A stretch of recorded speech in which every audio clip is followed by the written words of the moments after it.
They built an entire community on my family's lake and told me I was trespassing. I didn't go looking for a fight, but the morning I drove up that old Wyoming road and found a massive HOA gate blocking my own inheritance, something in me knew this wasn't a mistake. The smiles were too polished, the paperwork too convenient, and the stories didn't match the land I remembered. So I did what any man would do when a lie tries to bury the truth. I pushed back, and that's when their whole operation began to crack. The call came just after sunrise, when the Wyoming wind was still soft, and the lake country hadn't yet decided whether it wanted to be warm or cold. I was tightening the last hinge on a storage shed behind my small rental house when my phone buzzed in my pocket. Unknown number, Cheyenne area code. I almost let it ring out. Most calls from that region were sales pitches or county notices, but something about the timing made me wipe my hands on my jeans and answer. "Mr. Remy Cole?" a woman asked, her voice steady, professional, but soft around the edges. "This is attorney Sarah Mitchell. I'm calling regarding the estate of your grandfather, Henry Cole." For a moment, my throat closed. My grandfather had been gone for years, but his name still carried the smell of pine resin and campfire smoke. I cleared my voice. "Yes, ma'am. What about it?" There was a short, careful pause. One attorneys use when they know they're about to drop something heavy on someone. "Mr. Cole, you've inherited 1,200 acres of lake property in northern Wyoming, deeded, surveyed, and paid in full, and the transfer of ownership has now been finalized." The wrench slipped from my hand and clattered on the plywood floor. I stared out at the morning light shimmering off the sagebrush, trying to place the number she'd said. 1,200 acres. My grandfather had mentioned owning a little lake place once, decades ago, but I'd always assumed it meant a hunting cabin or a few acres of shoreline, not nearly 2 square miles of land. There was something else in Sarah's tone, too, an edge, a warning almost. Before I could ask, she continued, "I strongly recommend you visit the property today, Mr. Cole, in person. There are developments you need to see with your own eyes." That was all she had to say. 3 hours later, I was driving my old F-150 north along a gravel county road, dust rising behind me like a second horizon. Each mile pulled me deeper into country that felt older than time. Rolling hills, whispering pines, an air so clean and thin it almost stung your lungs.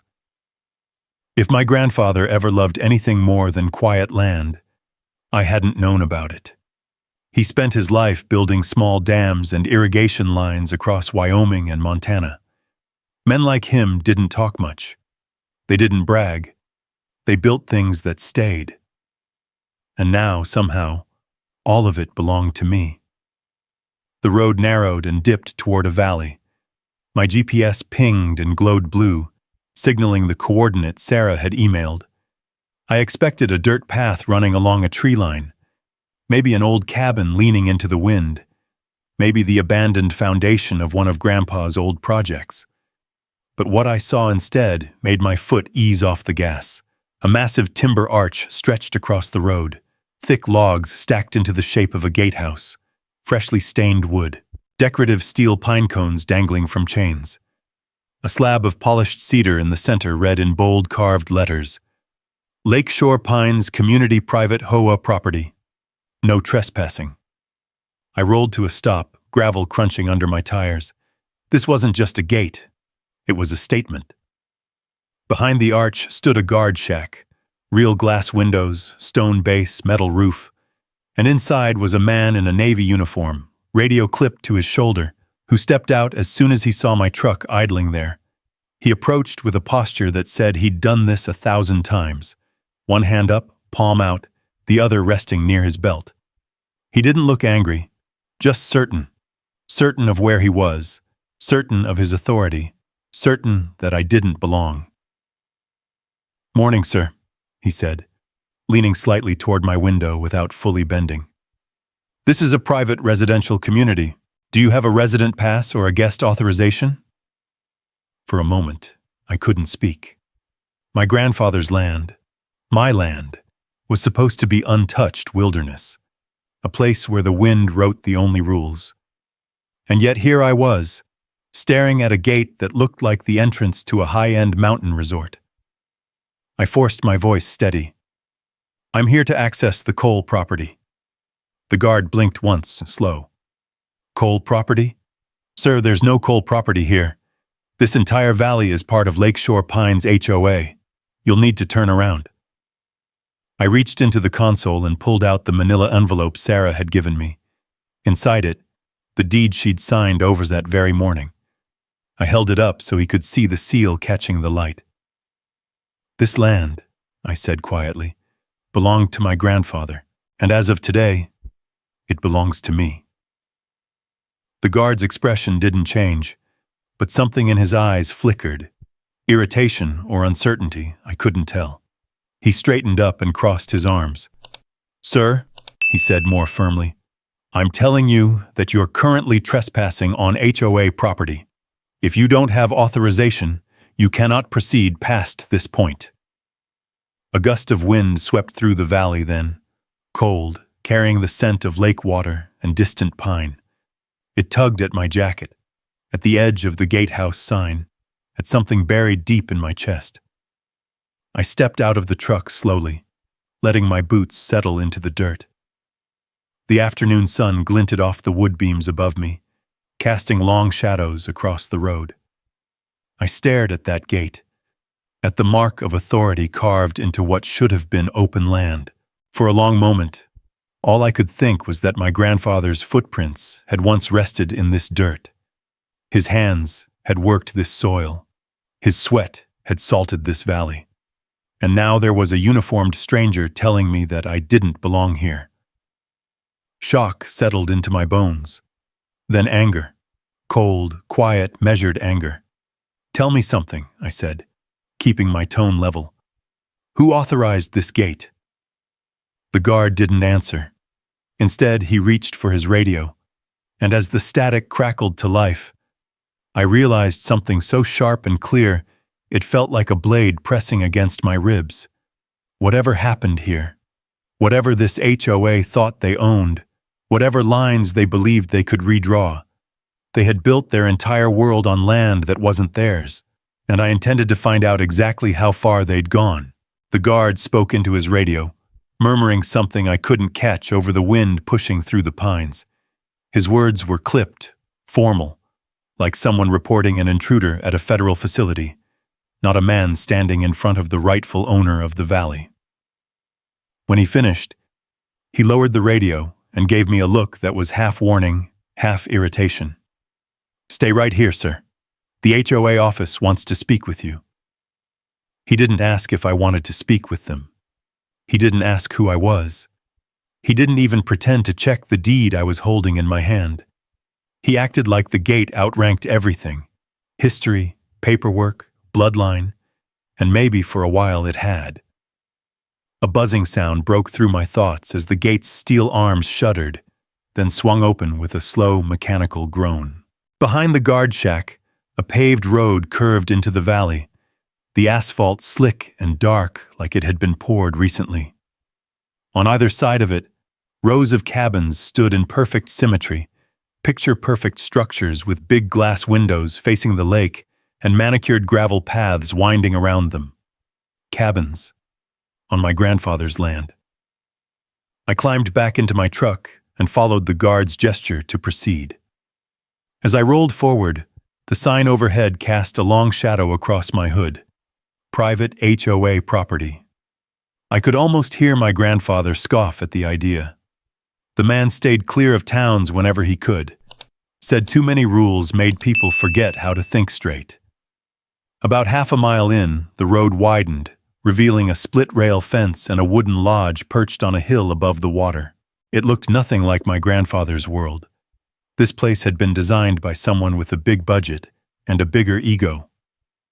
Timber beams stained a rich chestnut, stacked stone pillars, a wraparound deck lined with black iron lanterns. It didn't belong to the land. It dominated it. I parked beside a spotless SUV with an HOA sticker on the windshield. The air here smelled like sun-warmed cedar and lake water, but underneath it was the metallic tang of something else. Fresh construction, machinery, a manufactured version of nature. Inside the lodge, the temperature dropped a dozen degrees, cooled by industrial AC humming overhead. A young woman at a reception desk looked up, her smile bright but strained. It was the smile of someone trained to greet visitors while silently wondering if they belonged there. "Can I help you?" she asked. "I was told the HOA president wanted to see me." Her eyes flicked to the deed tucked under my arm, then back to my face. Her smile stiffened. "One moment, please." She disappeared down a hallway, her soft footfalls fading into the hum of fluorescent lighting. I stood there, letting the scent of polished wood and citrus cleaner settle around me. On the wall hung framed photos of smiling families, fishing off docks I recognized from my grandfather's old maps, catch and release, barbecues, kayak races. All those photos were built on a lie. "Mr. Cole?" The voice came from behind me, measured, bright, confident. I turned to see a woman in her mid-50s standing on the staircase landing above the lobby. She descended with the smooth assurance of someone who gave orders more often than she took them. Silver-streaked hair pulled into a neat twist, fitted navy blazer, pearl earrings that caught the light in small flashes. She extended a hand that somehow managed to be both polite and condescending. "I'm Bethany Reed, president of the Lakeshore Pines Homeowners Association. I understand you're having some confusion about the boundaries of our community." I didn't take her hand. Her smile didn't falter, but her eyes narrowed just a fraction. "There's no confusion," I said. "My grandfather's deed covers this valley, the lake, and everything surrounding it. I came to see what condition the property is in, and instead I found a gate across the only road in." Her expression softened into a look people use when they're about to call someone naive. "Mr. Cole, I'm afraid you've been given outdated documents. This development has existed for almost a decade. Our survey, approved by the county, shows that your family's property ends several hundred feet south of here." She gestured toward a wall-mounted map behind the reception desk. It displayed the valley in bold colors, HOA parcels in green, common areas in blue, and the lake in an even brighter shade of turquoise. According to that map, the lake barely touched my grandfather's land. I stepped closer. "Where's the original shoreline?" I asked. Bethany clasped her hands, her nails clicking softly. "This is the official survey, Mr. Cole." "That's not what I asked." Silence stretched for a beat too long. Then she gave a small laugh, airy and dismissive. "Well, shorelines shift over time. Water levels change. Erosion happens. These things are natural." But she said natural the way someone says acceptable inconvenience, like the land itself had rearranged to accommodate her development. I looked again, really looked, at the blue on the map. The waterline was crisp, too crisp. The curves smooth and stylized, like someone had traced them with a tablet pen over a template, rather than on muddy ground with stakes and survey tape. And then I noticed it. The angle of the North Shore. It bent in a way I had never seen on any of the hydrology maps I'd studied as a kid, sitting beside my grandfather's drafting table. The lake didn't naturally curve like that. Not in this valley. "You said this was approved by the county?" I asked. "Of course." She smiled again. "Everything here is entirely legal." Entirely legal. The phrase felt like a splinter under my skin. I reached into my envelope and pulled out the deed. I laid it flat on the counter, smoothing the edges. The old paper, yellowed and creased, bore my grandfather's name in ink that had faded but not surrendered to time. "This is the legal boundary," I said. Bethany leaned in just enough to show she didn't respect what she was looking at. Old paperwork. Things change. Properties shift. The county updates boundaries to reflect modern use. Modern use. A lake that had existed since before the town was founded. A water system built by my grandfather's hands. A valley that hadn't shifted an inch since the last glacier melted. "Your survey doesn't match this deed," I said quietly. She straightened, her smile tightening like a noose. "Mr. Cole, perhaps you're not familiar with how developments work, but I assure you, everything here has been handled properly, and we cannot have people wandering into the community without authorization. Residents value their privacy." "I'm not wandering," I said. "I'm on my land." Her smile vanished. For the first time, she looked directly at me. Not at the deed, not at my clothes, not at my truck outside. She looked at me like she was trying to evaluate how much of a threat I was. "Mr. Cole," she said slowly, "if you disrupt this community, you will find that the residents here are protective. They don't take kindly to outsiders making accusations." I held her stare. "I'm not an outsider." Something flickered in her eyes again. Annoyance, maybe. Or fear. Or the sudden realization that the man standing in her lodge wasn't confused at all. I folded the deed carefully and tucked it back under my arm. Without a word, I turned and walked out.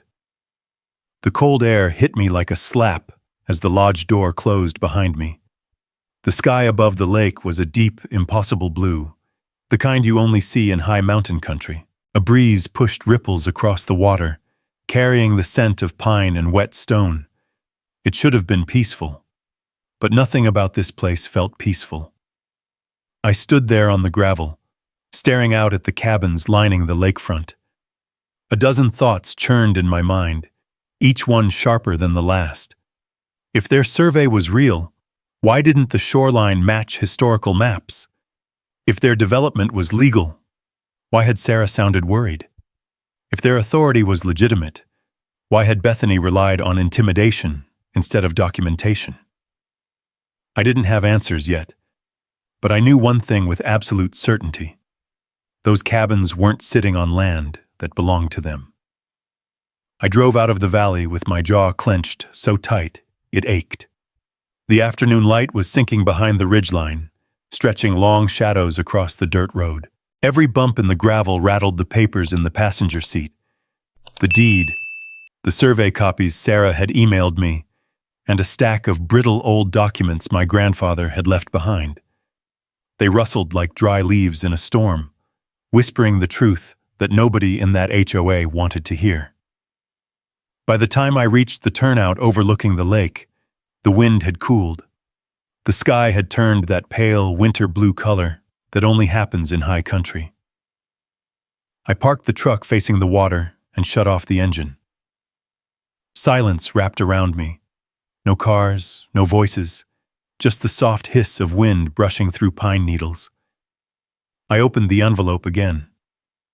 The deed was older than I remembered, faded, folded so many times the creases had nearly split. My grandfather's signature, steady, looping, unmistakably his, sat beside a county seal from 1963.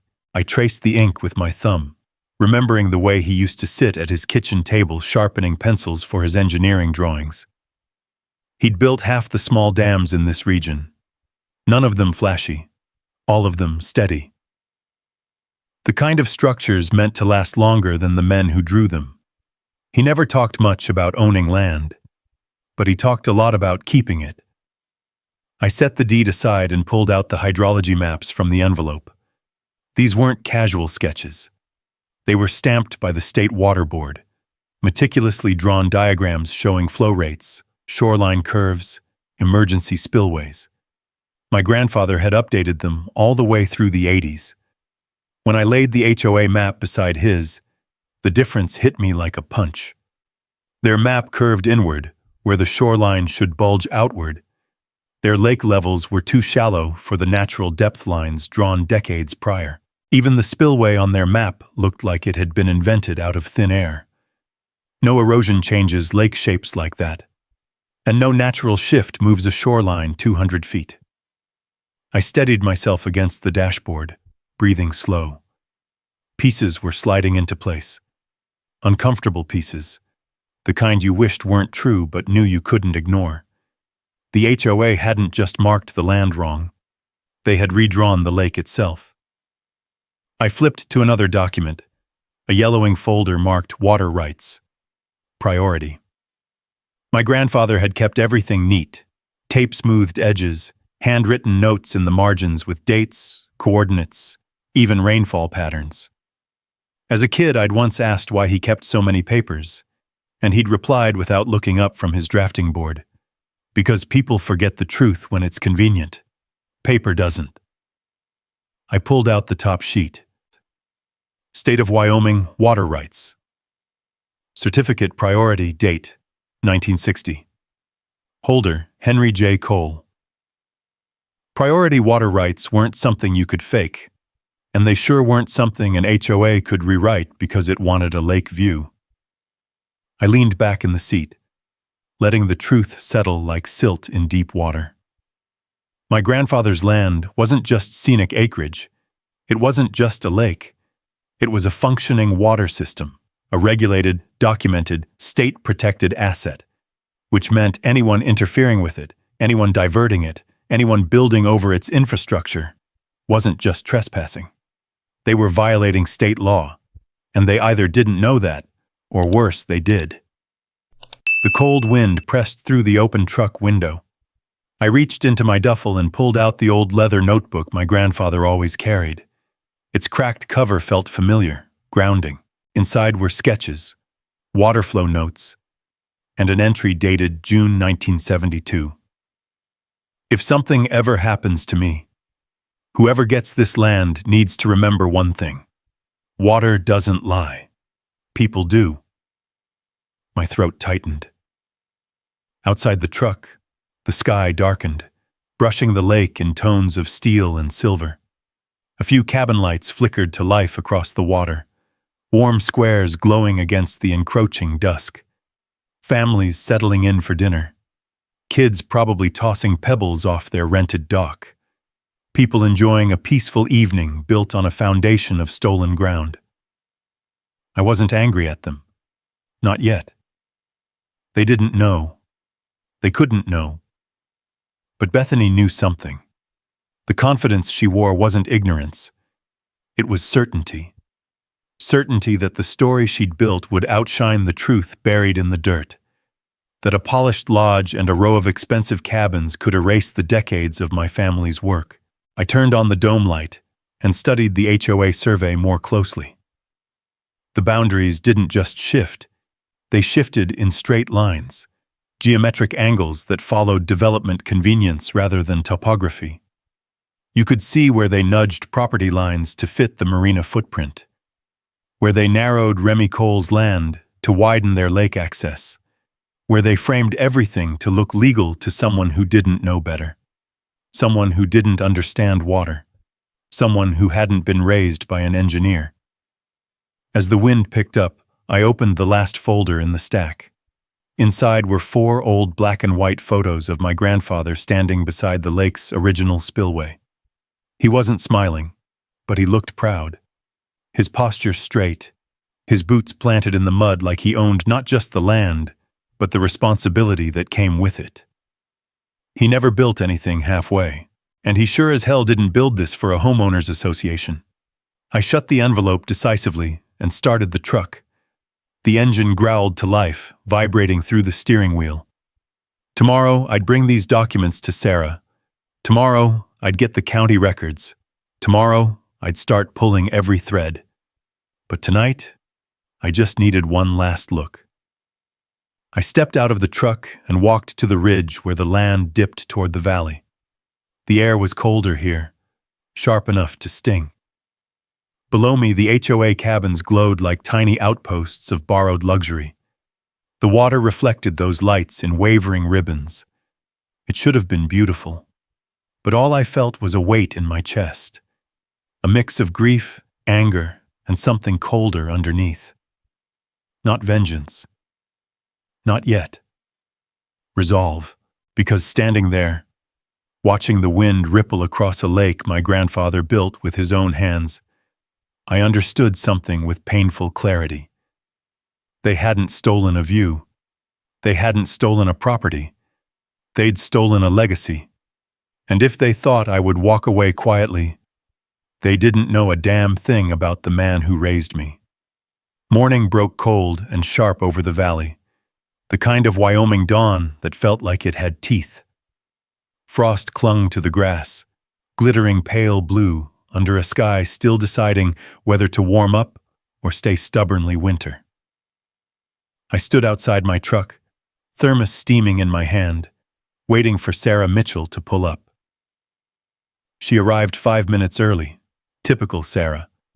A dark SUV rolled to a stop beside me, and she stepped out with a leather briefcase and her hair tied back in a clean, no-nonsense knot. The kind of presence that quietly announced she didn't waste time. "You look like you slept in that truck," she said, eyeing the open folders on my hood. "I might have," I admitted. "Had a lot to go through." She didn't ask more. Sarah wasn't the prying type. She joined me at the hood, tapping her nails lightly against the deed I'd weighted down with a thermos. "Show me what you found." I spread out the documents. Grandfather's hydrology maps, the 50-year chain of water rights, the spillway sketch, the topographical overlays. Sarah's eyes narrowed as she examined each sheet. She didn't speak, didn't breathe loudly, didn't show emotion. She merely absorbed every detail the way a surgeon studies a scan before an operation. Finally, she lifted her chin. "Remy, this isn't just a bad survey." She tapped the HOA map with the end of her pen. "This is fabricated. They moved the water boundary. They drew in a shoreline that fits their development footprint. They erased half the old spillway. And look here. This depth line?" She slid the map closer to me. "That's impossible without dredging." I exhaled a long, slow breath. "So they knew." "They either knew," she said, "or they paid someone who did." We folded everything back into the envelope and drove toward the HOA office. The morning sun had climbed higher, bringing out the lake's cold, mirror-like surface. From a distance, the cabins looked almost peaceful, like a painting someone would hang in a dentist's office. But underneath that postcard calm, I could feel the wrongness humming like a faulty wire. The moment we parked in front of the lodge, the front door swung open. Jake Mercer stepped out. I'd never met him before, but I recognized the type instantly. Developer slick from boots to haircut, mid-40s, suntanned, wearing a vest that probably cost more than my truck payment. His smile was confident, but too polished, too staged, as if he practiced it in the mirror before greeting new investors. "Morning," he said, as if we were old friends and he wasn't standing on stolen ground. "You must be the coal fellow causing all the commotion." I didn't shake his hand. He didn't seem surprised. Sarah stepped up beside me. "Good morning. We're here to review the survey records and request copies of all boundary documentation filed since 2015. Jake laughed, sharp, dismissive. "Oh, so it's that kind of visit." "Yes," Sarah replied calmly. "It is." He walked a slow circle around us, hands in his vest pockets, eyes on the lake. "You know, this place sat empty for years, completely untouched, nothing but brush and mud. No one cared, nobody used it. We did something with it." He gestured toward the cabins, the marina, the paved road. "We made it a community." "A community built on my client's property," Sarah said. Jake's smile faltered for the first time, just slightly. "That's debatable." "It's not," I said, pulling out the deed. "This is the line. Everything north of it belongs to me." He glanced at the paper the way someone glances at a parking ticket, annoyed, not threatened. Old deeds can be superseded. Land shifts. Rivers move. Sarah leaned forward, voice low and steady. Not this lake. Not this shoreline. And certainly not in a way that conveniently creates space for 47 cabins and a marina. His jaw tightened. For a moment, no one spoke. The wind rustled through the pine branches overhead, scattering needles across the ground. A fishing boat drifted across the lake, the tiny engine humming like a distant wasp, and from somewhere behind us came the faint ringing of a hammer, construction continuing on a lake they didn't own. Jake stepped closer, dropping the friendly act entirely. "Let me be blunt," he said. "The people living here? They're not going anywhere. This place is their home. They bought it fair and square. They'll fight you if they have to. So before you go digging into old paperwork, ask yourself, do you really want to pick that fight?" I didn't flinch. "I'm not picking a fight, Jake. I'm defending land my grandfather protected for 60 years. His eyes darkened. "Then you're in for a long year, Cole." Sarah cut in before he could say more. "We'll take those documents now." He didn't agree. He didn't refuse. He simply walked back into the lodge without looking over his shoulder, like a man who believed he still had the upper hand because he'd gotten away with something long enough to trust his own lie. Inside the office, the tension thickened. A receptionist reluctantly pulled out a drawer of maps, permits, and survey images. Sarah flipped through them with increasing intensity. Most were printed recently, too recently for a development nearly 10 years old. A few were missing signatures. One had a county stamp that looked pixelated, as if copied and pasted. When she reached the last sheet, she froze. "Remy," she whispered, "look at this." It was the original HOA survey, the one Bethany showed me. Except this version had something the public version didn't. A faint rectangle on the north side of the lake. Faded, almost erased, but still visible if you looked closely. The footprint of my grandfather's spillway. It had been there all along.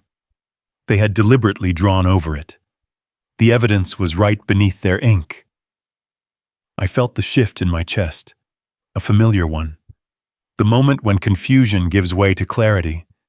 The moment when doubt stiffens into resolve. Sarah slid the paper into her briefcase, her voice steady but electric. "They falsified this survey, Remy. This isn't just sloppy paperwork. This is intentional." I nodded slowly. "I know." "And if they falsified a survey," she continued, "there's a good chance the county approval involved someone looking the other way." I leaned back, letting the truth settle like heavy dust. They hadn't just stolen the land. They'd rewritten it, bent its shape, erased its infrastructure, and built their houses on top of the lie. Outside, the sun glinted off the lake, bright, sharp, unbothered. Water doesn't lie. My grandfather's old words echoed through my head, but people do. I looked at Sarah. "So what's our move?" She closed her briefcase with a click that sounded like the beginning of a war. "We give them rope, Remy," she said, "and we let them hang themselves with their next mistake." I stepped outside into the wind, staring across the valley at the cabins perched like borrowed crowns. They still thought this land belonged to them. They still believed their paperwork could outrun the truth. They still had no idea how deep this went. But they would. Soon. The temperature dropped sharply as the sun slipped behind the ridge, dragging long shadows across the lake like fingers pulling a curtain closed. Sarah headed back toward town to start drafting the first set of filings. I stayed behind. I needed time alone on the land, my land, to let the weight of what we discovered settle in my mind. The lake was quiet at dusk, the water flattening into a sheet of glass, broken only by the occasional ripple of a fish near the surface. From across the valley, I could see the HOA cabins lighting up one by one, warm amber squares reflecting off the lake. The scene should have been peaceful. It should have been comforting. Instead, It looked like a colony of trespassers settling in for the night.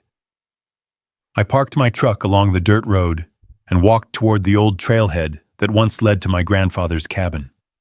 The air was crisp enough to sting my nose. Pine needles crunched under my boots, the faint scent of sap mixing with the cold.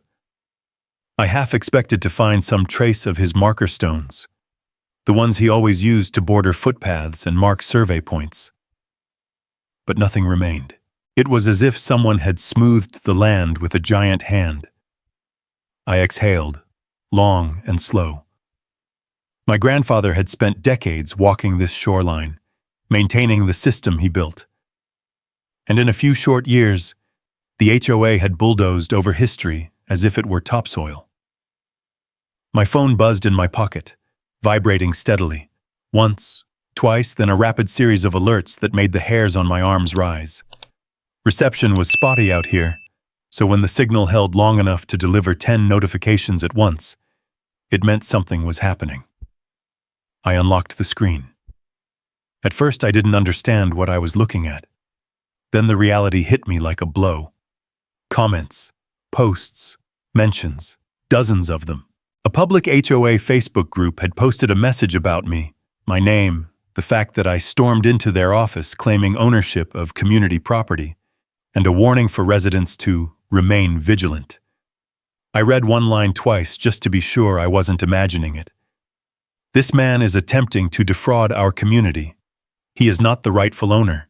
He is dangerous and should not be approached. Dangerous. A threat.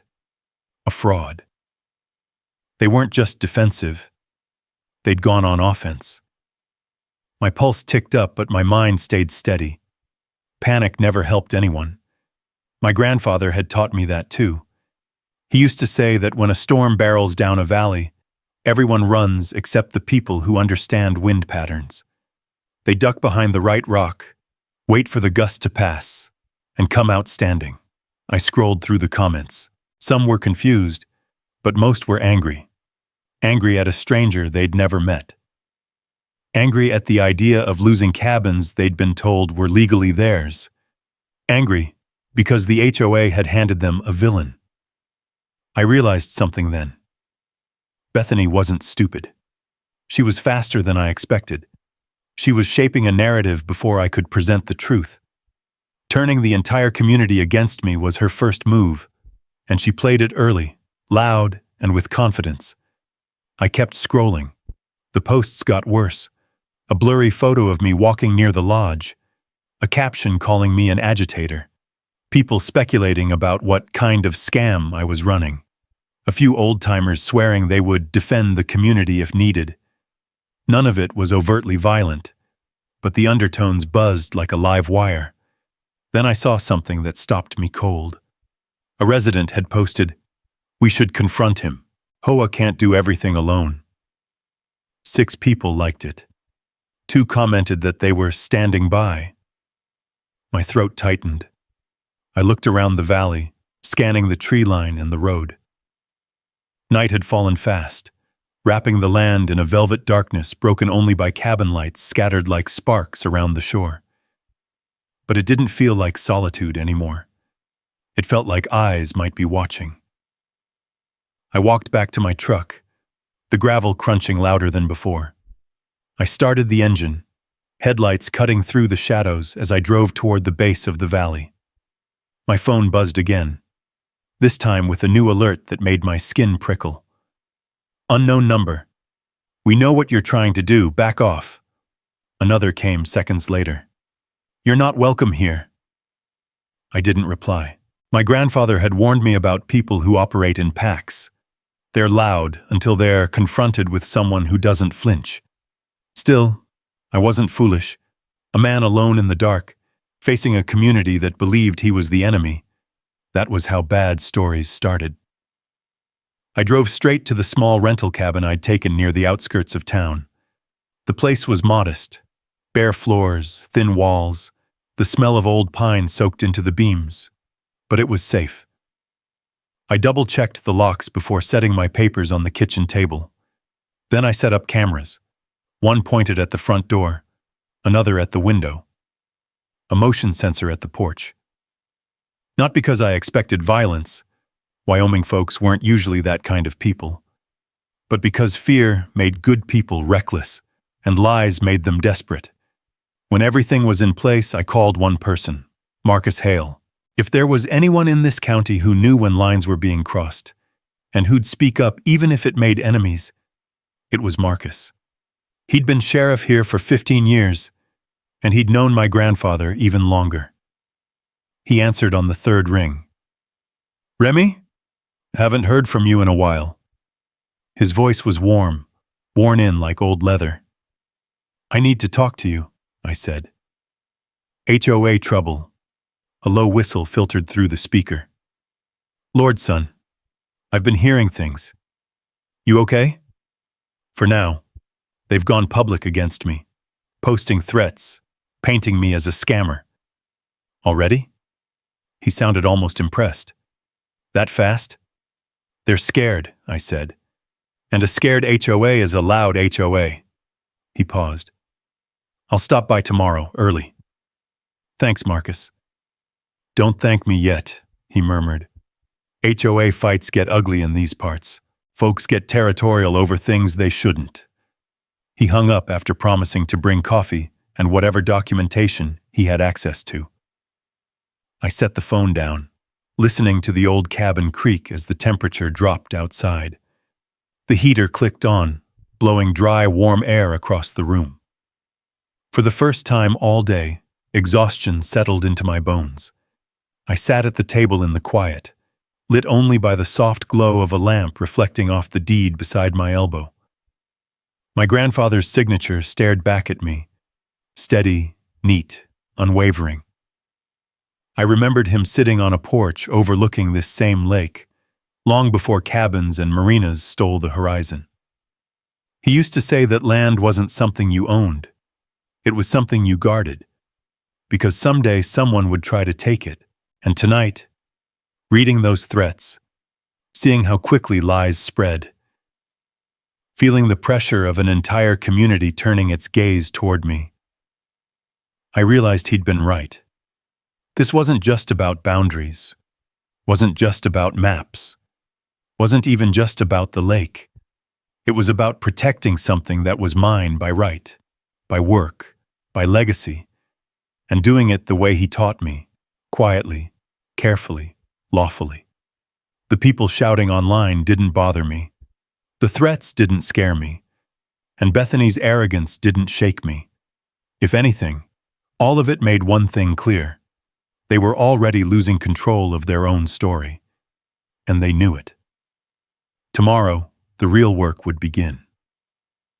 I turned off the lamp, letting the room fall into darkness except for the moonlight spilling through the window.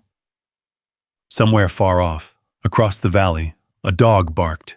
Somewhere closer, a pine branch snapped beneath the weight of wind. The world went quiet again. But underneath that quiet, something new was growing. Steady, sharp, unbreakable. Resolve. Morning arrived wrapped in a thin white fog that clung low to the grass and drifted lazily across the dirt road. Wyoming mornings had a way of reminding you that nothing here was permanent. Not the weather, not the warmth, not even the ground beneath your boots. But today, that shifting silence felt different, more like anticipation than uncertainty. I stepped outside just as headlights cut through the mist. A county sheriff's truck rumbled up the gravel, tires crunching over frost. Marcus Hale climbed out, holding 2 steaming cups of coffee like a man who'd learned long ago that caffeine solved more problems than conversation ever could. "Thought you'd need this," he said, handing me one. "Had a feeling yesterday wasn't going to sit quiet." "That obvious, huh?" "You forget I knew your grandfather," he said, arching a brow. "Coal men don't drive 8 miles into town after dark, unless something's bad, or about to get worse." I managed a tired half-smile and motioned him inside. The cabin's heater hummed softly, pushing warm air across the room. Papers lay scattered across the kitchen table. Deeds, hydrology maps, survey overlays, Sarah's notes printed in her crisp handwriting. Marcus set his hat on a chair and studied the pile. "I'll be honest with you," he said, voice dropping low. "I heard talk years back that a developer was sniffing around this valley. Never paid it much mind. Figured it was just rumor." "It wasn't rumor," I said, sliding the HOA map toward him. "It was the beginning." He leaned forward, his weathered hands flattening the map against the table, his brows knit together as he traced the shoreline with a finger. "This ain't right. The North Bank didn't look like this even 10 years ago." "Exactly," I said. "They shifted it, redrew everything to fit their footprint." He shook his head. "Lord Almighty, Bethany and that board have been strutting around like they built this lake themselves." I pulled out the water rights certificate and handed it to him. He read it slowly, carefully, like a man who understood the gravity of official ink. "Priority rights," he murmured. "Your granddad had 'em before half the towns in this county even put up a post office." "And those rights don't disappear," I said. "Not with new surveys, not with new developments, not with HOA bylaws." Marcus rubbed a hand over his face. "I'll tell you something else. This lake feeds half the valley. Irrigation lines, cattle pastures. Even the fire department fills their tanker here sometimes. If that HOA's messed with the flow rate or moved the spillway, hell, if they've done anything to tamper with inflow or outflow, that's not civil law. That's the state's jurisdiction." That's what Sarah said. "Then she's a smart woman." The sheriff stood, grabbed his hat, and motioned for me to follow him outside. The fog had lifted a little, revealing the soft glimmer of the lake far beyond the ridge. "Come on," he said. "I want to show you something." We drove to a narrow trail leading down toward the valley's south edge. The ground was cold underfoot, and the air smelled like wet soil. As we approached a cluster of old pines, Marcus stopped and pointed through the branches. "There," he said. "That used to be your granddad's monitoring station. Nothing fancy, just a concrete base, a few gauges, and a little lean-to he built to protect it from hail. But that thing stood for 40 years. "What happened to it?" I asked, though part of me already knew. He pushed branches aside. In its place was a smooth patch of graded earth, fresh gravel, construction tire tracks. Gone, erased, like it had never existed. A slow heat climbed up my chest. Anger, grief, disbelief all tangled together. My grandfather had taken me to that station when I was 9. I remembered the way he knelt beside me, guiding my hand as I measured water flow using the old gauge. I remembered the pride in his eyes when I got the numbers right. And now it was gone. Paved over. Silenced. "They bulldozed it," Marcus said quietly. "Didn't file a report. Didn't tell the county. Didn't ask permission from anyone." I swallowed hard. Why would they destroy a monitoring station unless they didn't want anyone noticing the changes they made, he finished. The wind picked up, rustling the pine needles above us. I felt the weight of the valley in that moment, the hidden infrastructure, the ecosystem my grandfather had spent half his life nurturing. None of it was glamorous. None of it made headlines. But it mattered. It kept cattle fed, crops watered, families living. And the HOA had treated it like backyard clutter. We walked back to the trucks in silence. When we reached the road, Marcus turned to me, voice steady. "You're not dealing with a simple boundary dispute, Remy. This isn't just paperwork or a gate in the wrong place. They altered a water system that feeds an entire valley. That's state level, maybe federal." I nodded slowly. I figured as much. "You need to loop in the Wyoming Water Resources Department," he continued. "You and Sarah should get everything ready. Maps, photos, rights certificates. If the state confirms interference, that HOA is in for the fight of its life." I stared toward the lake, watching the sunlight pierce the last of the fog and scatter across the water like shards of glass. Beautiful, cold, and indifferent, just like it had been long before any homes were built along its shore. "I'll do it," I said. "We'll file everything." Marcus clapped a hand on my shoulder. "Good. And while you're doing that, keep your head down. Folks in that community are stirred up. HOA's painted you as the villain. I know. Don't engage with them. Don't argue. Don't react. Just stay quiet and let Sarah handle the legal side. The louder they get, the more foolish they'll look when the truth comes out." Quiet. That part I could do, but quiet didn't mean passive. Quiet meant watching, recording, documenting, letting arrogance pile its own evidence. By the time I returned to the cabin, the sun was climbing high, warming the frost into droplets that slid down the window glass in shimmering lines. I spread out the documents again, organizing them by date, by category: hydrology, deed boundaries, water rights, historical infrastructure. Every page felt heavier now, more urgent, more alive. The truth was no longer just ink and paper. It was a lifeline for the valley, a chain linking my grandfather's work to every rancher downstream. I opened Sarah's last message. "Tomorrow we submit the preliminary report to the State Water Board. Get some rest. We're just getting started." I folded the phone shut and looked again at the map of the lake pinned beneath my elbow. They had reshaped a shoreline, destroyed a monitoring station, built a marina over protected water, and yet they believed the land would protect them. But land doesn't protect people who violate it. It remembers. Silently, patiently. And eventually, it speaks. I sat back in my chair, listening to the distant rush of the wind through the eaves. Tomorrow, the state would hear about this lake. Tomorrow, the first real crack in their false foundation would appear. And when it did, the entire valley would feel the shift. The morning rose sharp and clear, the kind of Wyoming cold that made every board in the cabin pop and settle like the house itself was waking up with a groan.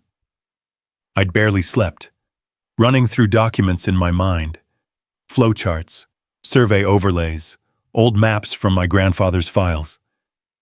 Logic told me I'd done everything I could. Instinct told me today would change everything. Sarah called before the sun even crested the ridge. "You ready?" she asked, her voice crisp, steadier than mine felt. "As ready as I can be." "I filed the preliminary report 3 minutes ago," she said. "State Water Resources has officially opened an investigation. They'll be contacting Sheriff Hale for site access and documentation." Good. Finally, something official pushing back. But the weight of it wasn't just relief. It was the quiet tremor of inevitability. Once the state stepped in, there was no undoing it. No more polite meetings, no more community drama. This was real now. I hung up, grabbed my coat, and stepped outside just as my phone buzzed again, this time a text from Marcus. "HOA holding an emergency meeting at noon. You should be there, and bring the paperwork." Snowmelt dripped steadily off the cabin roof, each drop hitting the dirt with a faint tap. Somewhere across the valley, a hawk cried, a long, lonely sound that carried across the lake like a warning. I climbed into the truck and drove. The HOA clubhouse sat perched on a ridge overlooking the marina. It looked smaller today, less impressive now that I knew how fragile its foundation really was. Cars packed the gravel lot, most of them spotless SUVs with out-of-state plates, a couple work trucks scattered among them like stubborn reminders that this valley wasn't meant for gated communities and decorative lakeside living. As I stepped out, conversations hushed. People turned, whispered. That was new. They weren't angry today. They were anxious. Marcus stood near the entrance, arms folded, hat pulled low. He nodded at me in a way that said we'd crossed a line, and there was no going back. Inside, the tension clung to the air like humidity. The meeting room was full. Residents packed shoulder to shoulder, some standing along the walls, others gripping cups of coffee with white knuckles. A few folks lifted their phones to record, pretending it was casual. Bethany Reed stood at the front, flanked by two HOA board members. Her hair was perfectly pinned, her blazer crisp, but something in her face had changed. Less confidence, more calculation. Her eyes landed on me, and for the first time since I'd met her, she blinked. "Mr. Cole," she said, smoothing her voice into something polite but strained. "I wasn't aware you'd be attending." "I was invited," I said, nodding toward Marcus. She smiled tightly. "Well, this is an HOA meeting. Only residents are—" "Actually," Marcus interrupted, his tone peaceful in a way that meant danger. "I'm here in my capacity as county sheriff, and this meeting concerns a matter under active review by the state. So he's not only allowed, he's necessary."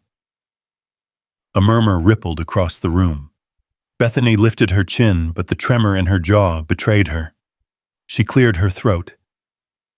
"We're here to discuss a situation that has arisen. Mr. Cole has made certain accusations regarding our boundaries, our infrastructure, and our water usage." Accusations. A tidy little word for theft and fraud. She continued. "These claims paint us as irresponsible, even criminal.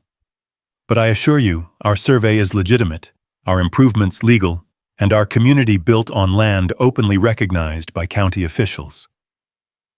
I stepped forward. "County officials like your brother-in-law?" Gasps fluttered through the room. A few residents shifted uncomfortably. Others looked at Bethany with sudden scrutiny. She stiffened. "Personal attacks aren't helpful, Mr. Cole." "No," I said, pulling out a folder, "but facts are." I laid out the original 1960s water rights certificate, the 1993 deed, the hydrology map, the county-stamped survey that matched my grandfather's boundaries, and finally, the comparison of the HOA's altered shoreline. People leaned in, really leaned in, as if the papers themselves were whispering secrets. Bethany's face flushed. "This proves nothing," she said sharply. "Maps shift, land erodes, boundaries are updated all the time." "Sure," I said, "and sometimes they're updated illegally." She opened her mouth, but before she could speak, the double doors swung open. A man in a gray jacket stepped inside, holding a thin black folder. He wore a badge on his belt. Not a county badge, a state badge. "Morning," he said. He introduced himself as a representative from the Wyoming Water Resources Department. Every voice fell silent. "We've received a formal complaint regarding alteration of a state-recognized water system," he said. "We're here to conduct an immediate preliminary review of the Lakeshore Pines development." Bethany's lips parted, but no sound came out. The investigator opened his folder. "Our records show that this lake feeds irrigation channels to 3 ranches, provides runoff for part of the valley, and includes a spillway built in 1964 under state oversight." He glanced at the crowd. "Any modification to that infrastructure requires explicit approval." He turned to Bethany. "You did not file for approval." Her cheeks drained of color. "That's impossible," she said.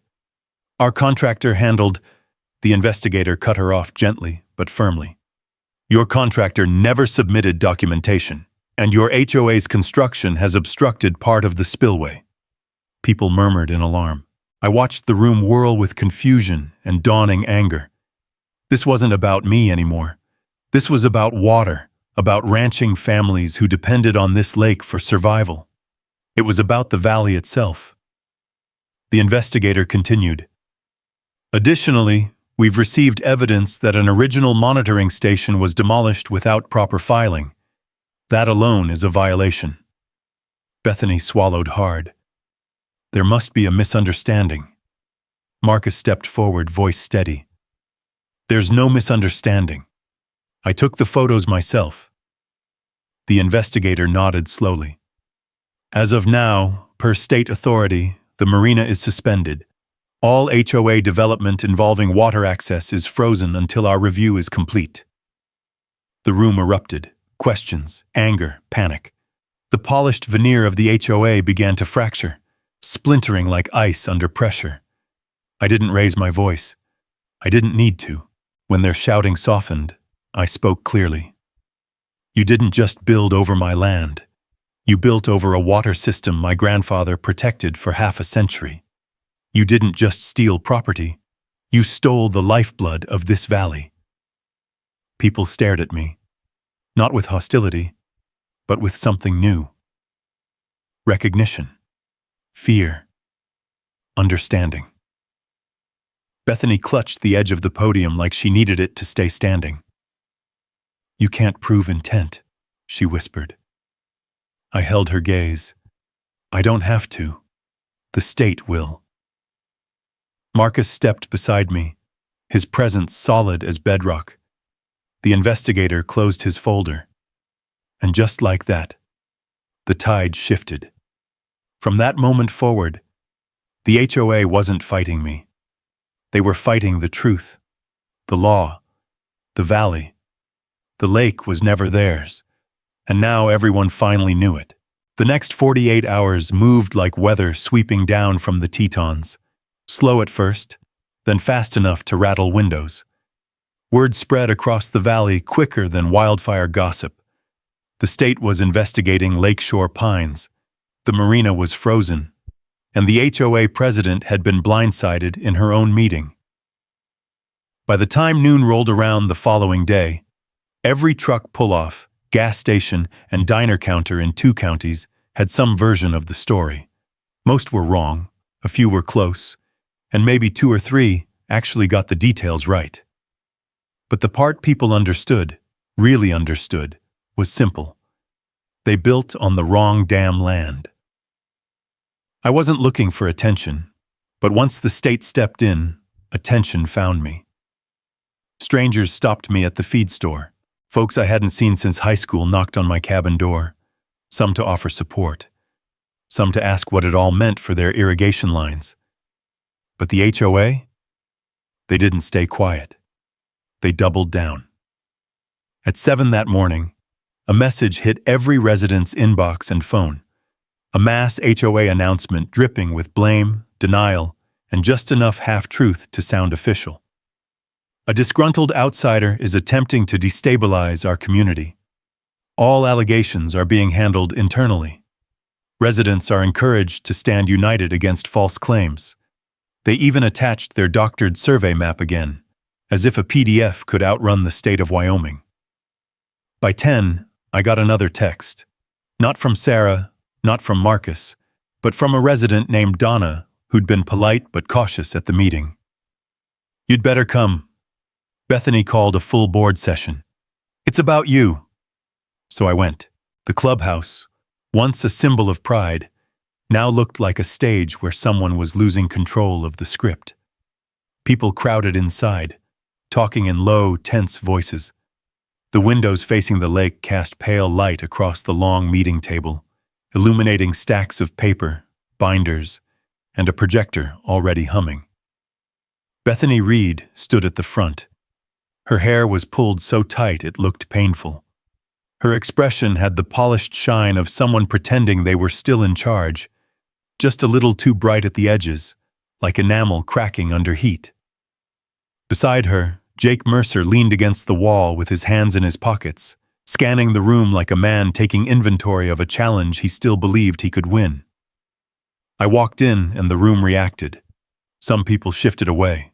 Some nodded.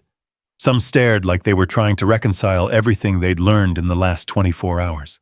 Bethany's eyes locked on me, sharp, controlled, trembling just beneath the surface. "Mr. Cole," she said, "glad you could join us." I didn't respond. I didn't need to. The folder in my hand spoke for me. She tapped the projector remote. A glowing slide appeared on the screen. A list of discrepancies she claimed proved the state's inquiry was misguided. She spoke fast, talking over anyone who tried to ask a question. "Lakeshore Pines is fully compliant," she insisted. "Our survey is recognized by the county. Our infrastructure was approved. This so-called deed dispute is a misunderstanding. And as far as state water issues, our marina adjusts the shoreline by less than 2%. That's irrelevant to resource regulations. Jake nodded slightly, as if those words were rehearsed. I let her talk. I let her run the rope all the way out. Then Sarah slipped quietly into the room and stood beside me, a thin stack of documents in her arms. Bethany kept going, voice rising, pointing at charts and photos and clipped-out emails. But the more she spoke, the more restless the residents became. Some whispered, some frowned deeply. I watched their shoulders tighten, watched doubt creep in behind their eyes. Finally, one woman raised a trembling hand. "Why didn't you tell us about the water system?" she asked. Bethany froze. "What water system?" "The investigator said this lake feeds the valley. My brother's ranch uses that line." Her voice cracked. "Did you know about that?"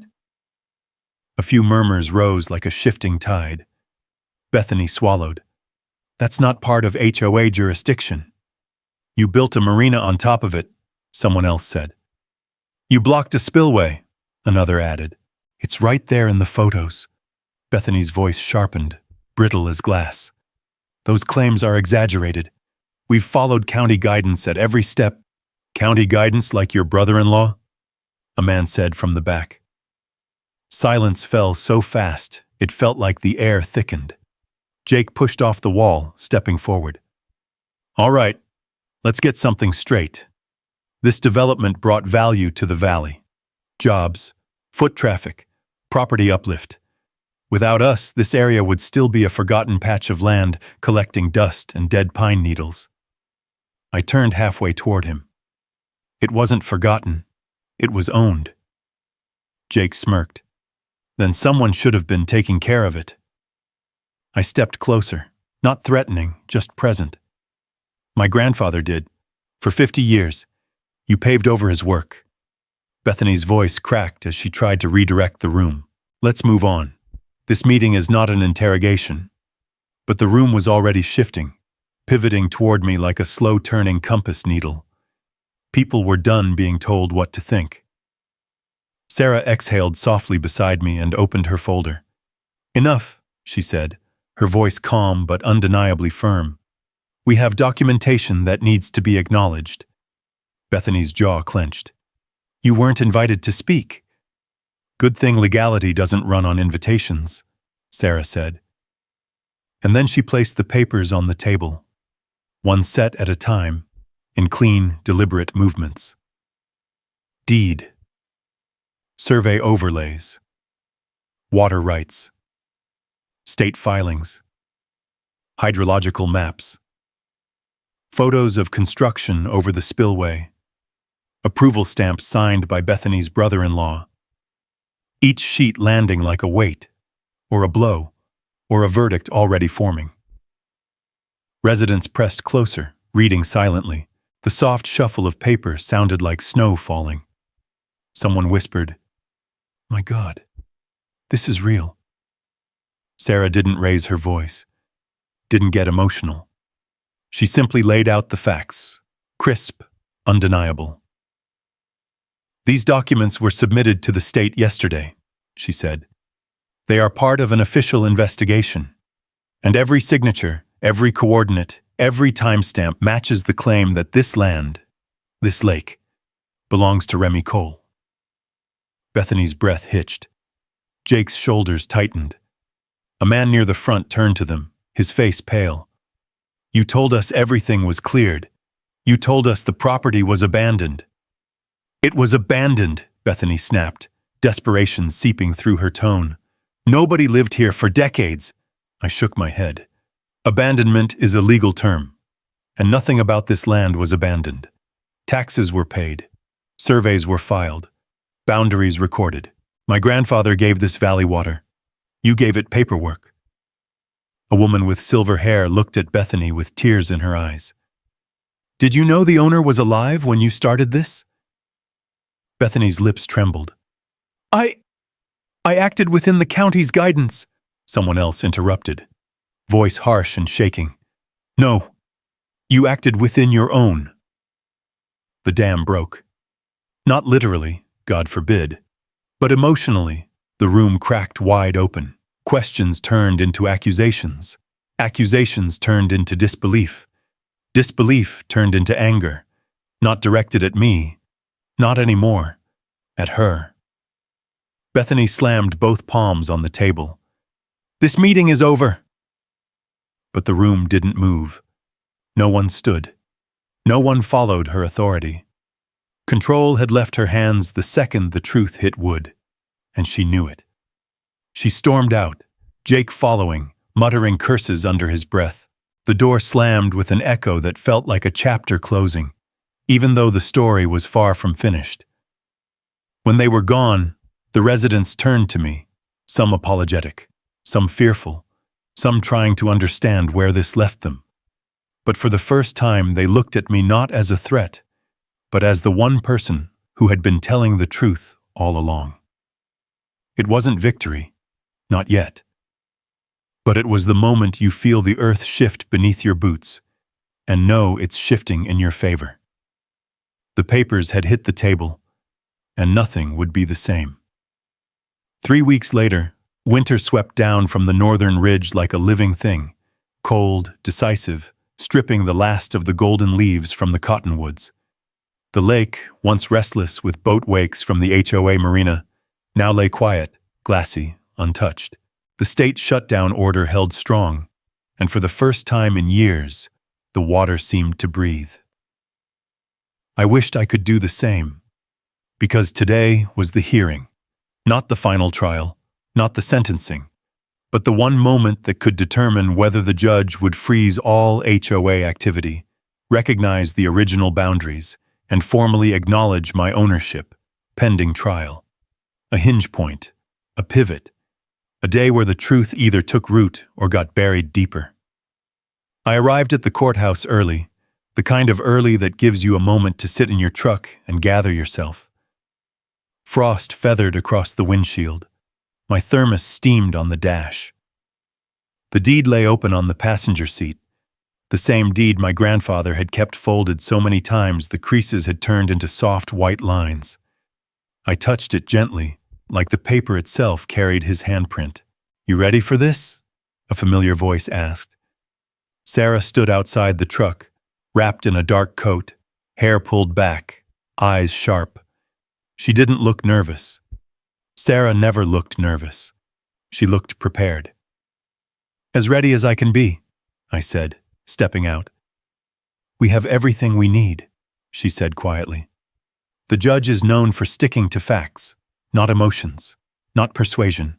Facts." Good. Because facts were something Bethany and Jake couldn't spin today.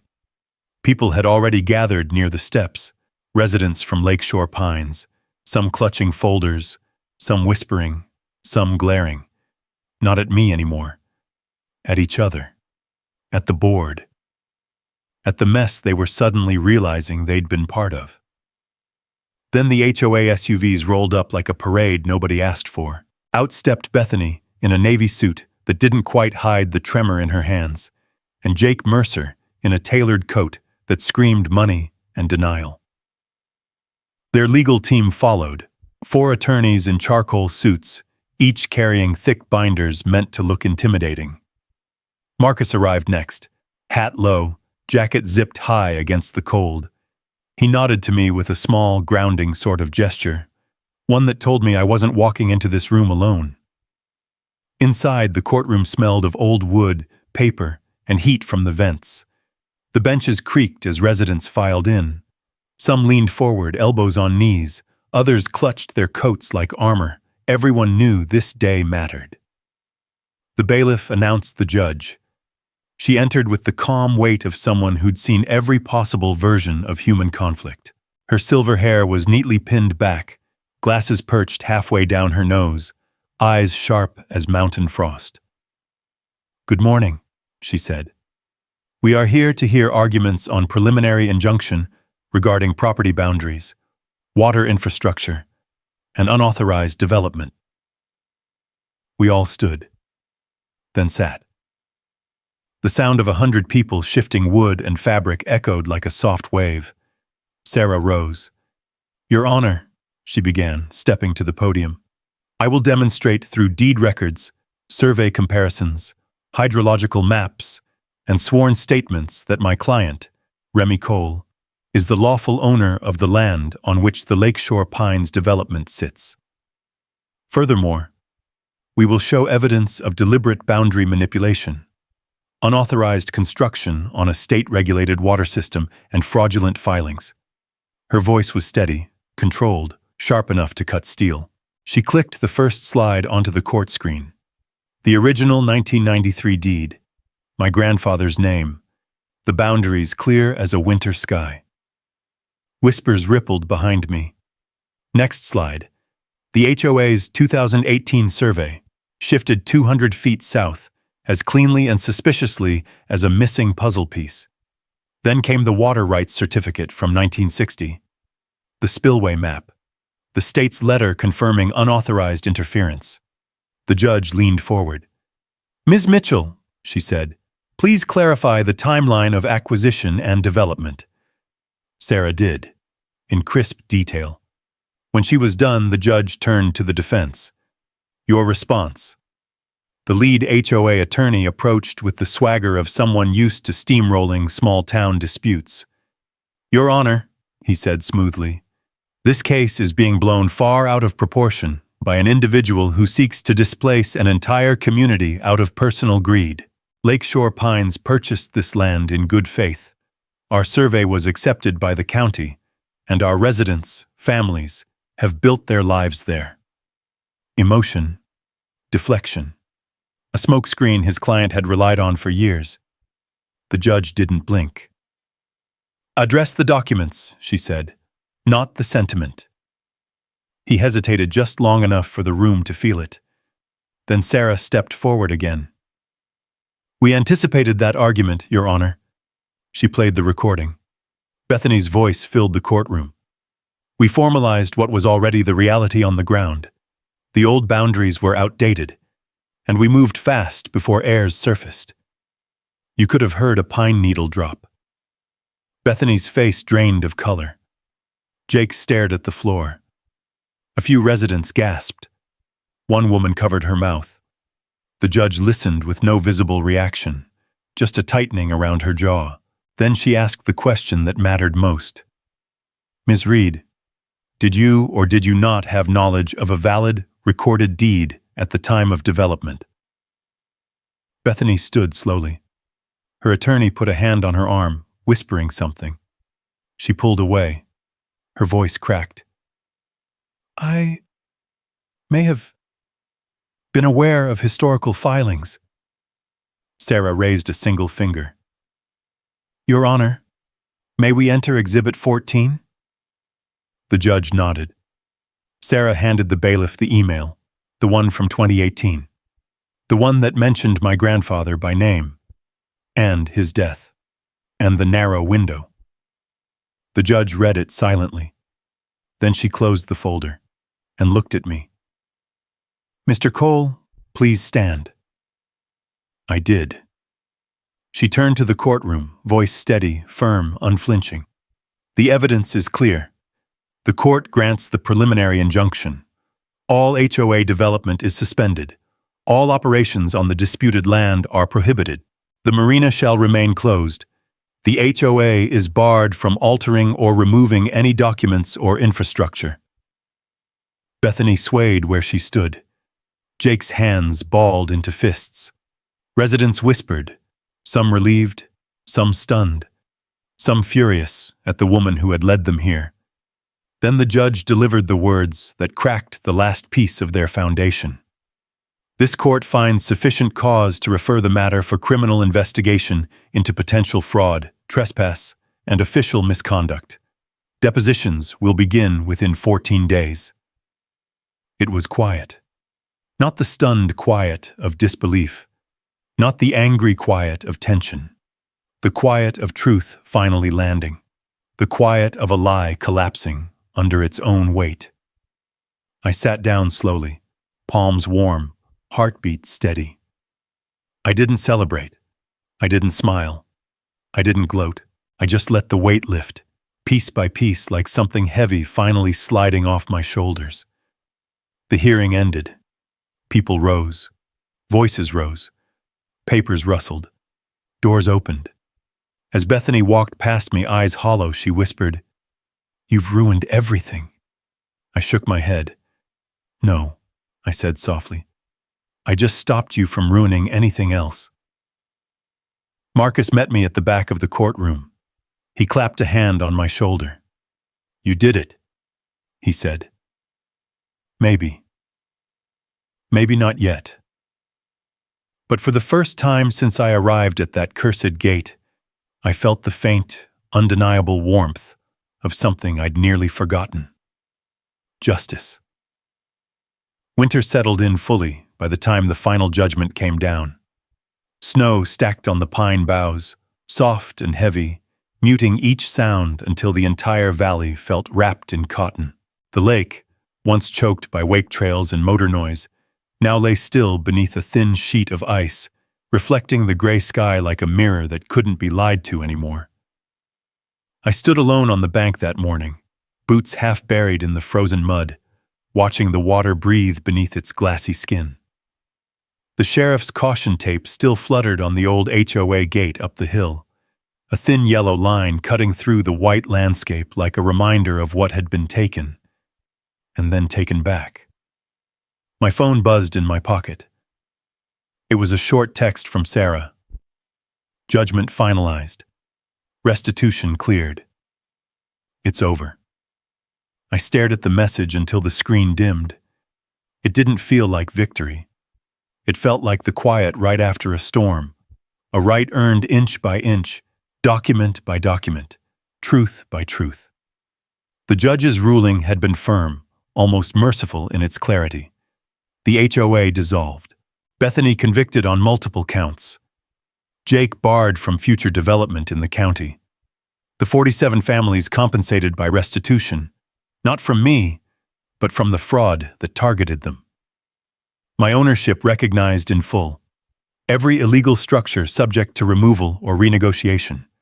The law had spoken louder than any HOA meeting ever could. I turned and walked up the slope toward the old foundation, my grandfather's cabin, or what was left of it. Just a rectangle of concrete softened by moss and snow, edges cracked from decades of Wyoming freeze-thaw. I knelt, brushing away powder to reveal the worn surface beneath. He'd stood here once, boots planted in freshly poured concrete, looking out at the same lake I was looking at now. The same mountains, the same wind curling through the pines, and somewhere deep in the sound of that wind, I felt something settle inside me. Something old, something steady. Behind me, a vehicle approached slowly. When I stood, a woman in her 60s stepped out, one of the residents who'd chosen to stay. She tucked her hands into her coat pockets and made her way toward me, boots crunching in the snow. "Mind if I join you?" she asked. I shook my head. "Not at all." She stood beside me, breathing in the cold air. "It's beautiful," she said, "even more now that it's quiet again." "It was always meant to be quiet," I replied. She nodded. "I wanted to say thank you, not just for everything you fought for, but for how you handled all this. You could have pushed us all out. You could have torn everything down. Most people would have." "I'm not most people," I said softly. She smiled, eyes shining a little. "No, you're not." We stood in silence, looking out at the lake as a breeze rippled across the thin ice, fracturing the reflection of the clouded sky. "I signed the new lease," she said. 20 years. It's fair, more than fair." "I'm glad," I answered. "This land has room for people who respect it. Always has." She left after a while, her footsteps fading into the hush of the snow. I remained on the ridge, alone again, but no longer hollow. Later that afternoon, I drove down to the old HOA gate, the same one that had stopped me on my first day here. The wood was weathered, the hinges rusted, The yellow tape flapped gently in the wind like a flag of surrender. I gripped the gate with both hands and lifted. It groaned, wobbled, then gave way, falling back into the snow with a heavy thud that echoed down the empty road. The path to the lake opened wide, untouched from here on out. As the sun dipped behind the ridge, washing the ice in pale gold, I pulled a folded piece of paper from my pocket. The photograph I'd carried all these weeks. My grandfather standing in this very spot, younger, stronger, his eyes bright with the pride of a man who understood what legacy truly meant. On the back, written in fading pencil, were 4 words. Land is legacy kept. I breathed out slowly. I didn't take anything from them, I said aloud, to the still valley. I just took it back. The wind moved through the pines in answer, soft, deep, familiar, and the land, at long last, remembered who protected it. Sometimes standing your ground isn't about winning, it's about reminding the world what's worth protecting. If you've ever fought for your home or your peace, drop a justice in the comments. And if you'd like to hear more stories like this one, feel free to subscribe and ride along with us for the next fight out here on the open land.